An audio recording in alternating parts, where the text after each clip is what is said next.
Hello छात्रों, आप सभी का स्वागत है आपका अपने यूट्यूब चैनल स्टार एजुकेशन में। मैं लक्ष्मण सिंह लोधी आप सभी का स्वागत करता हूं। आपके लिए फिर से क्लास 11th विषय भौतिक शास्त्र की वीडियो लेकर आया हूं। आज की वीडियो में हम वार्षिक परीक्षा के लिए महत्वपूर्ण प्रश्नों के बारे में डिस्कस करने वाले हैं। तो यह वीडियो आपके लिए बहुत ही हेल्पफुल होने वाला है, तो वीडियो को बिना स्किप किए शुरू से लेकर अंत तक जरूर देखें। तो आइए चलते हैं वीडियो की ओर और देखते हैं आज का हमारा वीडियो। तो आज की वीडियो में हम एक सेट के बारे में डिस्कस करने वाले हैं जो कि वार्षिक परीक्षा के लिए बहुत ही यूजफुल होने वाला है। तो यह जो सेट है आपका अध्याय 2 से लेकर अध्याय 6 तक के क्वेश्चनों को कवर करेगा। ठीक, तो यह वीडियो आप शुरू से लेकर अंत तक जरूर देखें। तो आइए चलते हैं वीडियो की ओर। तो सबसे पहले सेट में लिखा हुआ है सभी प्रश्न हल करना अनिवार्य है। तो सबसे पहले क्वेश्चन नंबर फर्स्ट है कि सही विकल्प का चयन कीजिए।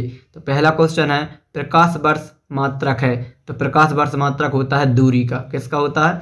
दूरी का। और नेक्स्ट है गैस के अणुओं की गति होती है। तो गैस के अणुओं की गति होती है त्रिविमीय गति। कौन सी गति? त्रिविमीय गति। ठीक, इसके बाद क्वेश्चन नंबर 3।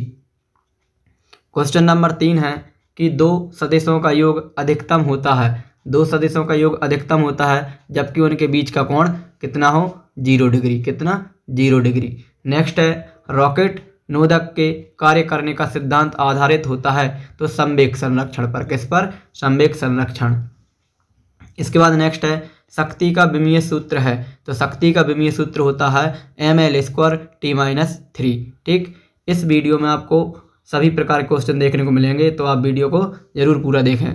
इसके बाद नेक्स्ट है रिक्त स्थानों की पूर्ति कीजिए। तो पहला है कि 1 इलेक्ट्रॉन वोल्ट बराबर होता है तो 1.6 × 10⁻⁻19 जूल। और नेक्स्ट है घर्षण बल का परिमाण किसके समानुपाती होता है? तो वह होता है अभिलंब प्रतिक्रिया बल के। किसके? अभिलंब प्रतिक्रिया बल के। और नेक्स्ट है कि प्रक्षेप का पथ खालिस्तान होता है तो परवलयाकार। कैसा होता है? परवलयाकार। और नेक्स्ट है गुरुत्वीय नियतांक कैपिटल G का मान होता है तो 6.6 × 10⁻11 और इसके आगे और भी होता है 7। ठीक, इधर 7 भी लिख सकते हैं, नहीं तो 6.6 × 10⁻11। ठीक, नेक्स्ट है वेग परिवर्तन की दर। तो वेग परिवर्तन की दर कहते हैं त्वरण। क्या कहते हैं? त्वरण। ठीक, वेग परिवर्तन दर क्या कहते हैं? त्वरण कहते हैं।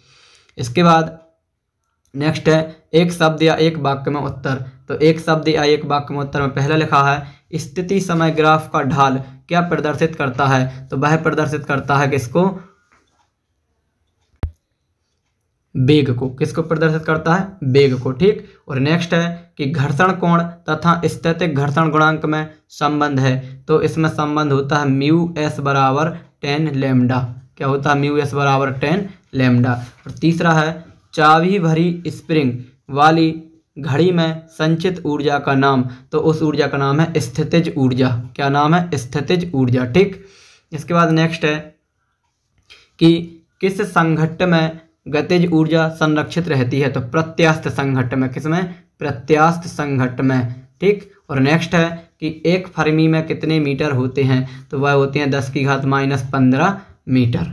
फिर इसके बाद जोड़ी है, पहली जोड़ी है बल नियतांक। तो बल नियतांक का विमीय सूत्र दिया हुआ है ml0 T⁻⁻1। और सेकंड है मंदक का मात्रक। तो होता है मीटर प्रति सेकंड स्क्वायर, क्योंकि मंदक क्या होता है? ऋणात्मक त्वरण। और तीसरा है कि अधिकतम परास। तो अधिकतम परास होती है U²/G। ठीक, और नेक्स्ट है एक अश्व शक्ति। तो वह होता है 746 वाट।